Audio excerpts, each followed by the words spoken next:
मैं वित्तीय वर्ष 2020-21 का बजट प्रस्तुत करता हूँ। मान्यवर, उत्तर प्रदेश भारतीय संस्कृति का बौद्ध क्षेत्र है। गंगा यहाँ है, यमुना भी यहाँ है, ऋषियों की नदी तमा सरस्वती यहीं इसी भू क्षेत्र में प्रवाहित थी। अब भले ही अदृश्य हो, लेकिन हम सबके मानस में वे आज भी प्रवाहमान हैं। तीनों का संगम तीर्थराज प्रयागराज यहाँ है। यहीं 2019 में दुनिया के सबसे बड़े मेले कुंभ का अभूतपूर्व आयोजन बहुत भव्यता के साथ किया गया। फरवरी 2019 में उत्तर प्रदेश इन्वेस्टर्स समिट का सफल आयोजन किया गया।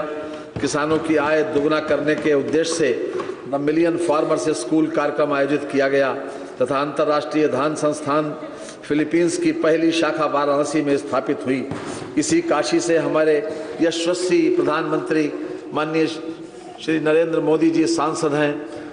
सुखदेव जी की कथा भूमि यहाँ है। श्री कृष्ण की रास भूमि लीला भूमि भी यहीं है। श्री राम की पावनपुरी अयोध्या यहीं है। बुद्ध भूमि यहाँ है। इस प्रदेश ने 9 प्रधानमंत्री देश को दिए हैं। उत्तर प्रदेश दर्शन, दिग्दर्शन, अध्यात्म, पौरुष, पराक्रम, धर्म, अर्थ और कामना पुरुषार्थों की कर्म भूमि है। हम इससे प्यार करते हैं। ये भारतीय राष्ट्रवाद के विकास की यज्ञ भूमि है।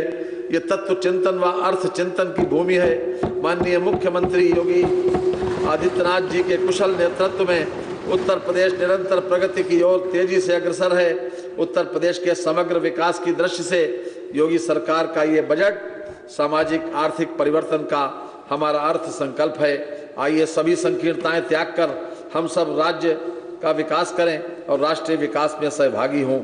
मान्यवर, हमारा ये मानना है कि समाज के सर्वांगीण विकास के 4 मुख्य स्तंभ हैं। गुणवत्तापूर्ण अवस्थापना सुविधाओं का विकास, युवाओं की शिक्षा एवं कौशल संवर्धन तथा उनके लिए रोजगार, किसानों की खुशहाली तथा सुदृढ़ कानून व्यवस्था एवं त्वरित न्याय। प्रस्तुत बजट में इन 4 आयामों पर विशेष बल दिया गया है।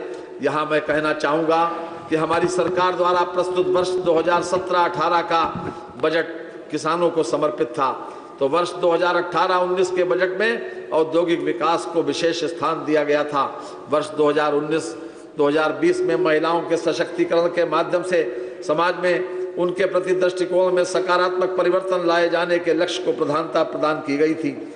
वर्ष 2020-2021 के लिए प्रस्तुत इस बजट में मैं प्रदेश के युवाओं की शिक्षा, कौशल संवर्धन, रोजगार के साथ साथ प्रदेश की जनता को मूलभूत अवस्थापना सुविधाएं और त्वरित न्याय उपलब्ध कराए जाने के प्रति समर्पित करता हूं। मान्यवर, आय व्यय अनुमानों का उल्लेख करने के साथ साथ मैं वर्तमान सरकार के अब तक के कार्यकाल में महत्वपूर्ण और उल्लेखनीय उपलब्धियों और सरकार द्वारा प्रारंभ की गई प्रमुख योजनाओं और कार्यक्रमों का संक्षिप्त सिंहावलोकन इस सम्मानित सदन के समक्ष प्रस्तुत करना चाहूँगा। वर्तमान सरकार ने जब प्रदेश की कमान संभाली, उस समय हमारे समक्ष अपार चुनौतियां थीं। प्रदेश किसानों की ऋणग्रस्तता, दंगों, सामाजिक तनाव, असुरक्षित महिलाओं, स्कूल जाती बेटियों के सम्मान से खिलवाड़ और अर्थव्यवस्था की बदहाली के दौर से गुजर रहा था।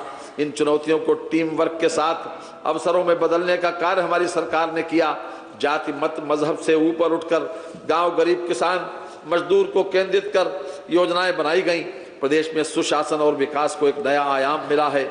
इस अवधि में हुए कार्यों से उत्तर प्रदेश के प्रति लोक दृष्टि में सकारात्मक बदलाव आया है।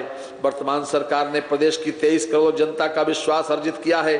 पिछले 3 वर्षों में उत्तर प्रदेश को प्रत्येक क्षेत्र में एक नई पहचान मिली है। प्रदेश ने अपने संसाधनों का सदुपयोग करते हुए विकास के हर क्षेत्र में नई ऊंचाइयां हासिल की हैं। गैर परों से उड़ सकते हैं हद के हद दीवारों तक, और अंबर तक तो वही उड़ेंगे जिनके अपने पर होंगे।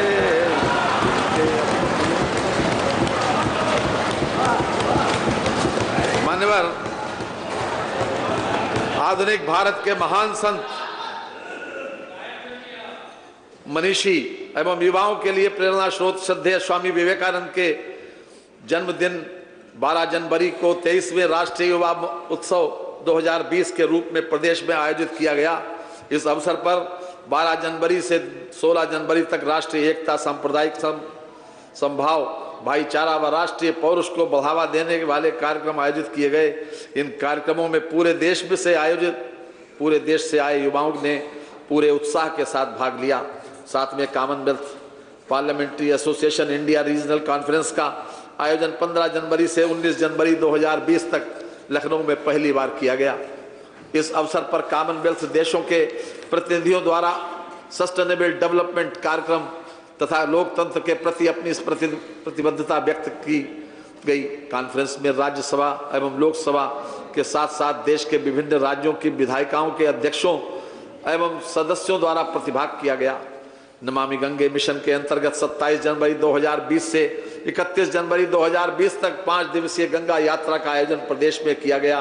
गंगा यात्रा का शुभारंभ बिजनौर और बलिया दोनों स्थलों से किया गया। बिजनौर से कानपुर और बलिया से कानपुर तक की यात्राएं सड़क मार्ग और नाव द्वारा की गईं। इस यात्रा में 8 केंद्रीय मंत्रियों, यात्रा मार्ग में पड़ने वाले जनपदों के प्रभारी मंत्रियों तथा अन्य मंत्रियों के साथ जनसाधारण ने भी सक्रिय प्रतिभाग किया। मान्यवर, आप अवगत हैं कि केंद्र सरकार द्वारा वर्ष 2015 में योजना आयोग के स्थान पर नीति आयोग का गठन किया गया, जिसके अत्यंत सकारात्मक परिणाम प्राप्त हुए हैं।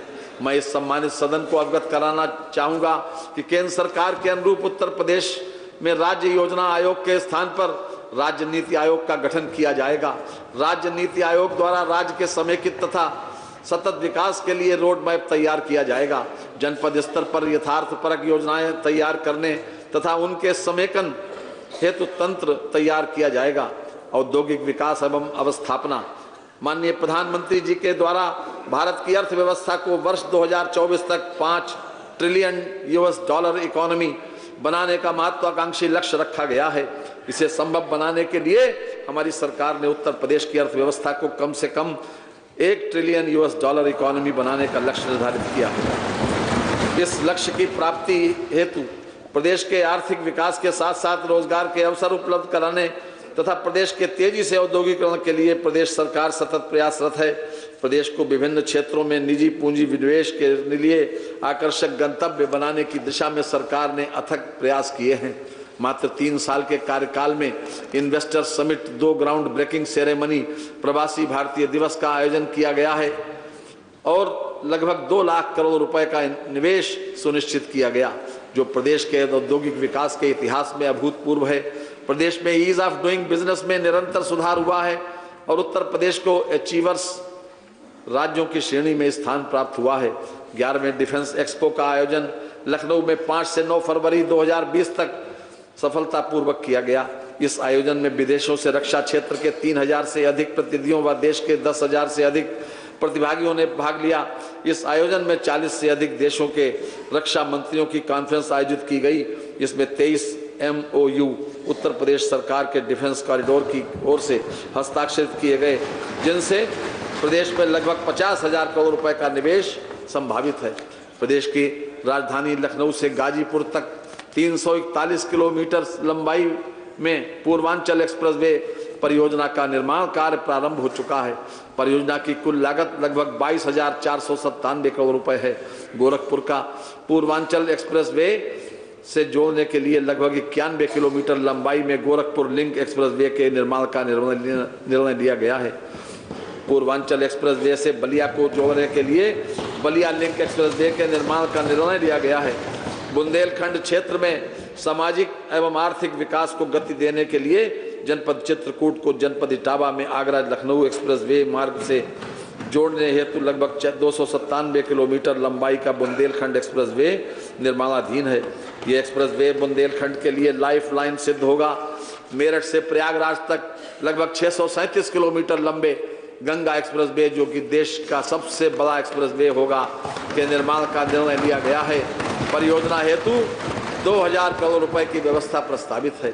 उत्तर प्रदेश में डिफेंस कॉरिडोर विकसित किए जाने हेतु डिफेंस इंडस्ट्रियल कॉरिडोर परियोजना के लिए आवश्यक भूमि झांसी, चित्रकूट, जालौन, अलीगढ़, आगरा तथा कानपुर जनपदों में चिन्हित की गई है। नागरिक उड्डयन, प्रदेश में हवाई कनेक्टिविटी को बढ़ावा देने के लिए रीजनल कनेक्टिविटी स्कीम लागू है। इस योजना को और व्यापक बनाने के लिए राज्य सरकार द्वारा उत्तर प्रदेश नागर विमान प्रोत्साहन नीति प्रख्यापित की गई है, जिसमें रीजनल कनेक्टिविटी स्कीम के साथ साथ नॉन रीजनल कनेक्टिविटी उड़ानों के लिए प्रोत्साहन प्रदान किए जाने की व्यवस्था है। राज्य सरकार की इस नीति के सकारात्मक परिणाम स्वरूप विगत 2 वर्षों में उत्तर प्रदेश से विभिन्न शहरों की हवाई कनेक्टिविटी तथा पैसेंजर ट्रैफिक में वृद्धि हुई है। प्रदेश में 8 हवाई अड्डे क्रियाशील हैं तथा 11 नए हवाई अड्डों पर कार्य चल रहा है। जनपद गौतम बुद्ध नगर के जेवर में नोएडा इंटरनेशनल ग्रीनफील्ड एयरपोर्ट के लिए 2000 करोड़ रुपए की व्यवस्था प्रस्तावित है। एयरपोर्ट का संचालन वर्ष 2023 तक संभावित है। अयोध्या एयरपोर्ट के लिए 500 करोड़ रुपए तथा रीजनल कनेक्टिविटी स्कीम एयरपोर्ट्स के लिए 92 करोड़ 50 लाख रुपए की व्यवस्था प्रस्तावित है।